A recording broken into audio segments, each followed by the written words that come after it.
Hello students, आज जो topic हम आपके पास लेके आए हैं बहुत इंटरेस्टिंग है। Normal resident of a country, एक देश के सामान्य निवासी।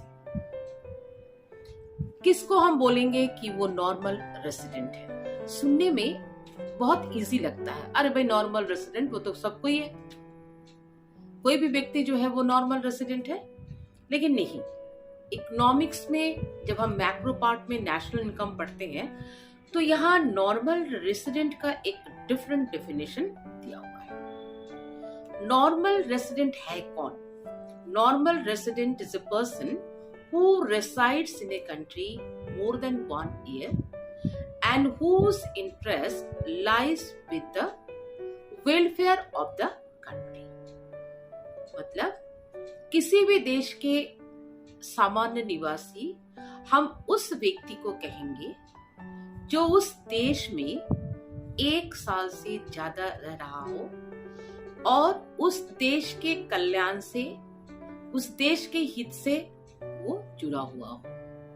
बहुत ध्यान देना पड़ेगा इस टॉपिक को कि मतलब 1 साल तो नॉर्मली बहुत लोग रहते हैं, तो आपको देखना है कि 1 साल और मोर देन 1 year, 1 साल से ज्यादा वो रहेगा, लेकिन वो उस देश के बेनिफिट से, कल्याण से, उसके हितों से जुड़ा हुआ रहेगा। मतलब हम किसी भी देश में रहते हैं, अगर उस देश के जो है आलोचक बन के रहते हैं तो यहाँ तो नॉर्मल रेसिडेंट नहीं है, जिसको हम देशद्रोही भी बोलेंगे। नॉर्मल रेसिडेंट मतलब उस देश में रहना है। इस डेफिनेशन को पढ़ने के साथ साथ आपको बहुत सारे एग्जाम्पल्स भी ध्यान देना पड़ेगा कि नॉर्मल रेसिडेंट कौन कौन है। अगर कोई व्यक्ति एक देश में 1 साल से ज्यादा रहता है और उस देश के कल्याण से जुड़ा हुआ है, मान लेते हैं गवर्नमेंट उस व्यक्ति को किसी दूसरे देश में, है ना, किसी काम के पर्पस से, उद्देश्य से भेजता है, वो लेकिन बाहर जाकर उस देश का नागरिक नहीं होगा। जो देश उसको भेज रहा है वो उसी देश का नागरिक होगा।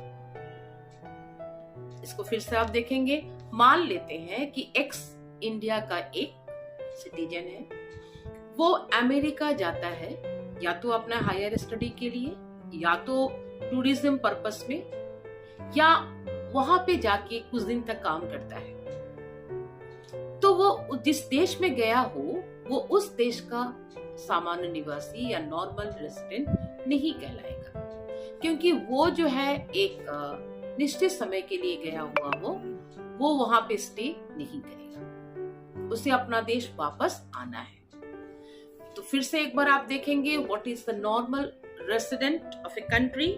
A normal resident is a person who resides in a country more than 1 year and whose center of economic interest lies in that country। इस चीज को बहुत ध्यान से देखना है कि कोई भी व्यक्ति अगर किसी देश में 1 साल से ज्यादा रहता हो और उस देश के हितों से वो जुड़ा हुआ हो, तो वो उस देश का सामान्य निवासी कहलाएगा।